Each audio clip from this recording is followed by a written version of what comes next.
Hello everyone, welcome to my YouTube channel competitive dreamer. Last class में हमने पढ़ा था साउंड और आज हम देखेंगे लाइट। लाइट में हम पहले देखेंगे कि लाइट क्या होता है और फिर स्पीड ऑफ लाइट क्या होती है, उसको कैसे मेजर करते हैं, देन आफ्टर उसके क्या क्या कैरेक्टरिस्टिक्स होते हैं वो देखेंगे। देन आफ्टर हम पढ़ेंगे उसमें ऑप्टिक्स वाला चैप्टर, लाइक मिरर क्या होता है, लेंस क्या होता है और आई डिफेक्ट क्या होता है, ये सब हम कवर करेंगे अपने लाइट चैप्टर में। सो अब देखते हैं हम लाइट क्या है। तो लाइट जो होता है वो एक एनर्जी का फॉर्म होता है। It is a form of energy. It is a form of energy. अब क्वेश्चन ये आता है कि मैं कैसे बोल रही हूँ कि एनर्जी का रूप है। तो अगर मैं बात करूं कि हमारे घर में जो बल्ब होता है वो कैसे हमें प्रकाश देता है, क्या देता है, हमें लाइट देता है। तो वो कैसे देता है, जब आप अपने घर का स्विच ऑन करते हो तो क्या होता है, इलेक्ट्रिकल एनर्जी जो होती है वो कन्वर्ट होती है किसमें, लाइट एनर्जी में। इलेक्ट्रिकल एनर्जी जो होती है वो कन्वर्ट हो जाती है लाइट एनर्जी में। तो इस तरीके से आप बोल सकते हो कि जो प्रकाश है वो क्या है, एक ऊर्जा का रूप है। क्या है, एक ऊर्जा का रूप है। ठीक। और प्रकाश जब किसी वस्तु पर पड़ता है, जब प्रकाश किसी वस्तु पर पड़ता है और वो रिफ्लेक्ट होके वापस हमारी आंखों पर आता है, तभी कोई ऑब्जेक्ट जो होता है वो आपको क्या होता है, विजिबल होता है। वो ऑब्जेक्ट आपको क्या होता है, विजिबल होता है। अब हम देखते हैं, आपने सुना होगा लाइट दो फॉर्म में चलती है, dual form of light. Dual form of light. अब ड्यूअल फॉर्म ऑफ लाइट क्या होता है, इसमें जो होती है आपकी लाइट दो रूप में चलती है। एक चलती है फोटोन्स के फॉर्म में, फोटोन्स के फॉर्म में, और एक चलती है वेव्स के फॉर्म में। फोटोन्स के फॉर्म में चलती है और एक चलती है वेव्स के फॉर्म में। ये जो थ्योरी है फोटोन थ्योरी ऑफ लाइट, ये दी थी आइंस्टीन ने, और वेव थ्योरी ऑफ लाइट दी थी हाइजेंस ने। आइंस्टीन ने बोला कि जो लाइट है वो छोटे छोटे पार्टिकल्स के फॉर्म में चलती है, कि जिनको हम क्या बोलते हैं, फोटोन्स बोलते हैं। लेकिन हाइजेंस आए, उन्होंने थ्योरी दी कि नहीं, जो लाइट है वो कैसे चलती है, वेव के फॉर्म में चलती है। और कौन सी वेव के फॉर्म में चलती है, तो ये चलती है ट्रांसवर्स वेव के फॉर्म में। ट्रांसवर्स वेव के फॉर्म में। और ट्रांसवर्स वेव को ही क्या बोलते हैं, इलेक्ट्रोमैग्नेटिक वेव्स कहते हैं। ट्रांसवर्स वेव को ही हम क्या बोलते हैं, इलेक्ट्रोमैग्नेटिक वेव कहते हैं। तो जो लाइट है आपकी वो दो रूप में चलती है, एक चलती है फोटोन्स में और एक चलती है वेव के फॉर्म में। Photon theory of light Einstein ने दी है और वेव थ्योरी ऑफ लाइट किसने दी है, हाइजेंस ने दी है। ठीक है, अब हम इतना पहले लिख लेते हैं, देन आफ्टर इसके आगे का पढ़ते हैं। अब हम देखते हैं कि स्पीड ऑफ लाइट क्या होती है, कौन से मीडियम में स्पीड लाइट की ज्यादा होती है, कौन से मीडियम में कम होती है। अब हम देखते हैं स्पीड ऑफ लाइट। जो लाइट की स्पीड होती है वो डिपेंड करती है रिफ्रैक्टिव इंडेक्स पर। अगर किसी मीडियम का रिफ्रैक्टिव इंडेक्स ज्यादा है तो स्पीड ऑफ लाइट क्या होगी, कम होगी। और अगर किसी मीडियम का रिफ्रैक्टिव इंडेक्स कम है तो स्पीड ऑफ लाइट क्या होगी, ज्यादा होगी। It means that speed of light जो है वो इनवर्सली प्रोपोर्शनल होती है किसके, रिफ्रैक्टिव इंडेक्स के। ठीक। और स्पीड ऑफ लाइट को मेजर करने की जो यूनिट होती है, unit use to measure speed of light is metre per second. तो स्पीड ऑफ लाइट किसके इनवर्सली प्रोपोर्शनल होती है, रिफ्रैक्टिव इंडेक्स के, और इसकी जो यूनिट होती है वो होती है मीटर पर सेकेंड। अब हम देखते हैं कि अलग अलग मीडियम में क्या होती है स्पीड की लाइट। ठीक,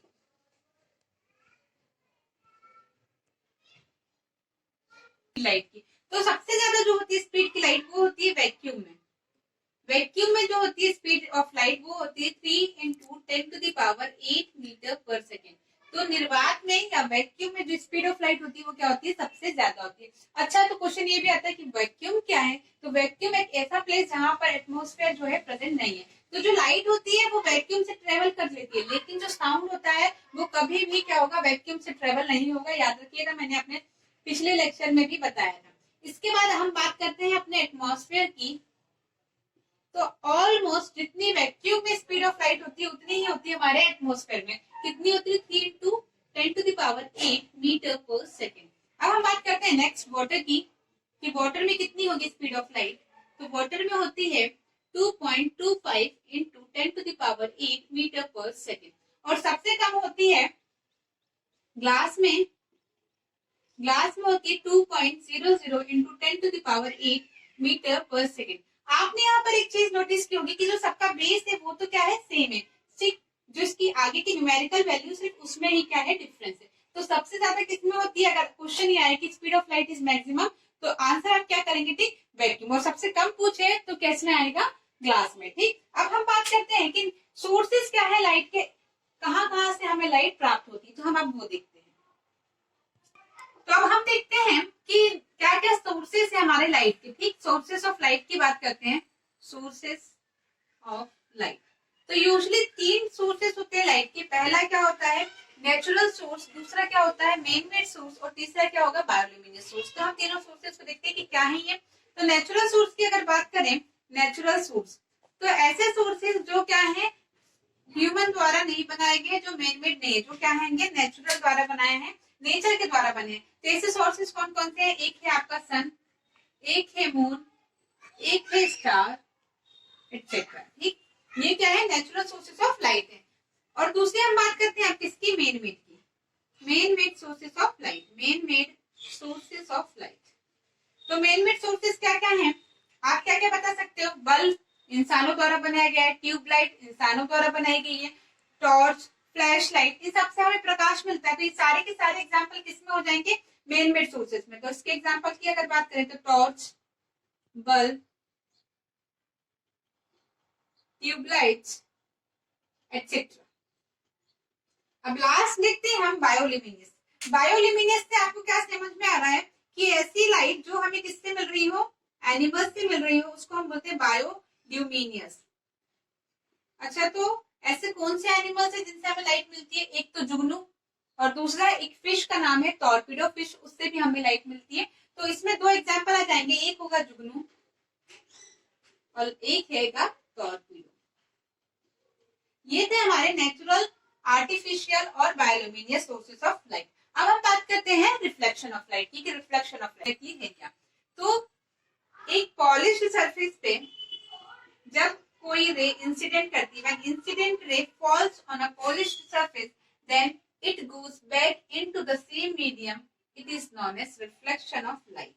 मतलब कि जब कोई किरण किसी पॉलिश्ड सरफेस पे पड़ती है तो वह उसी पाथ पर क्या हो जाती है, रिफ्लेक्ट बैक हो जाती है। उसी को ही हम क्या बोलते हैं, रिफ्लेक्शन ऑफ लाइट बोलते हैं। और ये दोनों किरणें जहां मिलती हैं उसके बीच में एक नॉर्मल रे होती है जिसको हिंदी में बोलते हैं अभिलंब। ठीक, तो ये वाली जो रे है ये क्या कहलाएगी आपकी incident ray.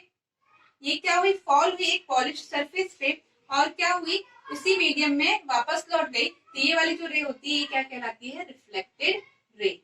So when incident ray falls on a polished surface, it goes back into the same medium. It is known as reflection of light. ठीक, अब हम इसमें दो लॉस भी पढ़े हैं। अब वो लॉस क्या क्या है वो देखते हैं। उन लॉस को देखने से पहले ये एंगल यहाँ पर एक बन रहा है, एक एंगल यहाँ पर बन रहा है।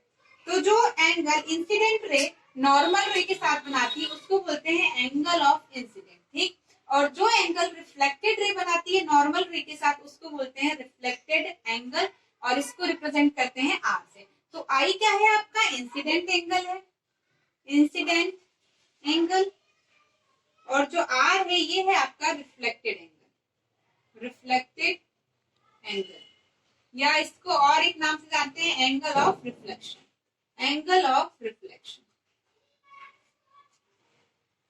अब रिफ्लेक्शन से रिलेटेड हमारे पास दो नियम हैं। There are two laws of reflection of light. कौन कौन सा है? पहला तो नियम बोलता है कि जब incident ray, reflected ray and normal ray all lies on a same plane, जो आपकी आपतित किरण है, परावर्तित किरण है तथा अभिलंब जो है वो तीनों क्या होगा, एक ही प्लेन पर उपस्थित होंगे, एक ही तल पर उपस्थित होंगे। ठीक, और दूसरा नियम बोलता है angle of incident is always equal to angle of reflection. मतलब हम आई और आर क्या होंगे, हमेशा बराबर होंगे। आई और आर जो होंगे वो हमेशा क्या होंगे, बराबर। जितना ही आई की वैल्यू होगी उतनी ही किसकी वैल्यू होगी, आपकी आर की वैल्यू होगी। तो ये दो नियम थे किसके, रिफ्लेक्शन ऑफ लाइट के। अब हम पहले लिख लेते हैं कि रिफ्लेक्शन ऑफ लाइट क्या है और उसके लॉस क्या है, हमने समझ ली। देन आगे हम पढ़ेंगे रिफ्लेक्शन ऑफ लाइट। तो ये अब हमने देख लिया रिफ्लेक्शन क्या था, रिफ्लेक्शन की डेफिनेशन क्या है। अब हम बात करते हैं लॉज ऑफ रिफ्लेक्शन की। सो ये हमारे रिफ्लेक्शन से रिलेटेड दो लॉज हो गए। पहला क्या है कि इंसिडेंट रे, नॉर्मल रे और रिफ्लेक्टेड रे जो सब हैं ये तीनों की तीनों एक ही प्लेन पर क्या करेंगी, लाई करेंगी, एक ही प्लेन पर रहेंगी। और दूसरा नियम बोलता है कि एंगल ऑफ इंसिडेंट जो होगा वो हमेशा इक्वल होगा एंगल ऑफ रिफ्लेक्शन की। अब हम बात करते हैं रिफ्रैक्शन ऑफ लाइट की। अब हम बात करते हैं रिफ्रैक्शन ऑफ लाइट की, प्रकाश का अपवर्तन क्या होता है। तो देखिए रिफ्रैक्शन ऑफ लाइट क्या बोलता है कि जब लाइट रे एक मीडियम से दूसरे मीडियम में ट्रेवल करती है तो तो वो क्या होती है, अपने ओरिजिनल पाथ से डेविएट हो जाती है, मतलब कि या तो नॉर्मल की तरफ झुक जाती है या तो नॉर्मल से दूर भाग जाती है। अब हम डायग्रामेटिकली समझते हैं कि क्या कहना चाह रहा है, कि जब कोई लाइट रे एक मीडियम से दूसरे मीडियम में जाती है तो इसका ओरिजिनल पाथ तो ये था, मतलब ये लाइट ऐसे आई तो ऐसे ही इसको चले जाना था, बट ये अपने ओरिजिनल पाथ से, अपने रियल पाथ से क्या होगी, डेविएट हो जाएगी, और डेविएट होने वाली या तो ये नॉर्मल की तरफ झुक जाएगी या तो ये नॉर्मल से दूर भाग जाएगी, और ये वाली जो है आपकी नॉर्मल है। मान लीजिए ये आपकी क्या है, एयर मीडियम है और ये क्या है, ग्लास मीडियम है। ठीक, मान रहे अभी हम एग्जाम्पल के तौर पे, तो अगर जब कोई लाइट रे एक मीडियम से दूसरे मीडियम में जाती है तो वो अपने ओरिजिनल पाथ को फॉलो ना करके नॉर्मल की तरफ झुक जाती है या नॉर्मल से दूर भाग जाती है। तो अब नॉर्मल की तरफ कब झुकेगी या नॉर्मल से दूर कब चली जाएगी, अब हम ये देखते हैं। लाइट रे travels from one medium to another medium, it deviates from its original path. It is known as reflection of light.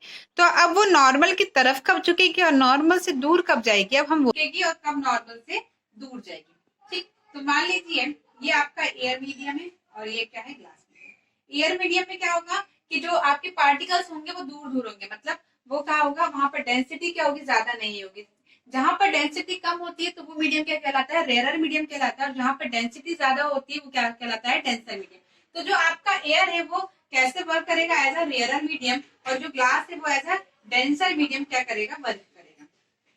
ठीक, तो जब लाइट रे रेयर मीडियम से डेंसर मीडियम में जाती है, जब लाइट रे रेयर मीडियम से डेंसर मीडियम में जाती है तो वो नॉर्मल की तरफ झुक जाती है। जब लाइट रे रेयर मीडियम से डेंसर मीडियम की तरफ जाती है तो वो नॉर्मल की तरफ झुक जाती है। ठीक, ये होता है पहला कॉन्सेप्ट कि नॉर्मल की तरफ कब झुकेगी। अब नॉर्मल से दूर कब जाती है वो देखते हैं। मान लीजिए अब आपका ऊपर जो है वो क्या है, ग्लास मीडियम है, और नीचे क्या है, एयर। तो नीचे क्या होगी आपकी, अब रेयर मीडियम होगी, और ऊपर कौन सी मीडियम होगी, आपकी डेंसर मीडियम। तो जब लाइट रे डेंसर मीडियम से रेयर मीडियम में जाती है तो वो नॉर्मल से दूर हटती है। जब लाइट रे डेंसर मीडियम से रेयर मीडियम में जाती है तो वो अपने ओरिजिनल पाथ से क्या हो जाती है, दूर हट जाती है, मतलब क्या बोल सकते हो, नॉर्मल से दूर हट जाती है। तो ये दो नियम थे कि कब आपकी नॉर्मल की तरफ झुकेगी और कब आपके नॉर्मल से दूर जाएगी। तो जैसे हमने रिफ्लेक्शन ऑफ लाइट में दो नियम पढ़े, इसमें भी दो नियम होते हैं, अब हम वो देखते हैं। ये आपको समझ में आ गया। लॉज होंगे, दो लॉज होंगे, कौन कौन से होंगे, देखो पहले डायग्राम हम ड्रॉ कर लेते हैं कि रिफ्लेक्शन ऑफ लाइट क्या बोलता है, कि जब कोई इंसिडेंट रे एक मीडियम से दूसरे मीडियम में जाती है तो वो अपने ओरिजिनल पाथ से डेविएट हो जाती है, या तो नॉर्मल की तरफ झुक जाती है या तो नॉर्मल से दूर चली जाती है। ठीक, अब हम इसके नियम देखते हैं या लॉ देखते हैं। तो देखिए ये जो रे पर आ रही है तो ये क्या कहला रही है, आपकी इंसिडेंट रे, और ये जो रे जा रही है ये क्या कहलाएगी, आपकी रिफ्लेक्टेड रे। जो एंगल इंसिडेंट रे नॉर्मल से बनाएगी तो वो क्या कहलाएगा, एंगल ऑफ इंसिडेंट, और जो रे रिफ्लेक्टेड रे जो एंगल बनाएगी नॉर्मल से वो क्या कहलाएगा, आपका एंगल ऑफ रिफ्लेक्शन कहलाएगा। ठीक, अब चाहे जब दूर जाएगी तो ये वाला एंगल लेंगे और जब पास आ जाएगी तो ये वाला एंगल लेंगे। अब हम बात करते हैं लॉस की। तो पहला नियम हमने उसमें भी देखा था कि इंसिडेंट रे, नॉर्मल रे और रिफ्लेक्टेड रे क्या हो रही थी, एक ही प्लेन पर मीट कर रही थी। उसी तरीके से इसमें भी क्या होगा, इंसिडेंट रे, नॉर्मल रे और रिफ्लेक्टेड रे तीनों क्या करेंगी, एक ही प्लेन पर क्या करेंगी, मीट करेंगी। तो देखिए पहला नियम क्या होगा, पहला लॉ क्या कहेगा, incident ray, reflected ray and normal all lies on a same plane. Incident ray, reflected ray and normal all lies on a same plane. ठीक, और सेकंड लॉ कहता है, उसमें क्या हो रहा था कि I बराबर क्या था, R। पर बताइए क्या यहाँ पर आपको I बराबर R दिखेगा, ये एंगल इससे ये एंगल बराबर होंगे, नहीं, या तो I से इसकी वैल्यू कम होगी या तो I की वैल्यू से ज्यादा होगी। तो ये एक रेशो में आएगा, तो वो रेशो किससे हम डिफाइन करेंगे, sine I upon sine R। और इसी को हम एक और नियम से जानते हैं जिसको बोलते हैं स्नेल्स लॉ। ठीक, तो ये दो लॉज थे किसके, रिफ्लेक्शन ऑफ लाइट के। नेक्स्ट वीडियो में हम इसके आगे की चर्चा करेंगे। तब तक आज के लिए सिर्फ इतना ही। Thank you, have a nice day. अगर आपको ये वीडियो अच्छा लगा हो please like, share and subscribe.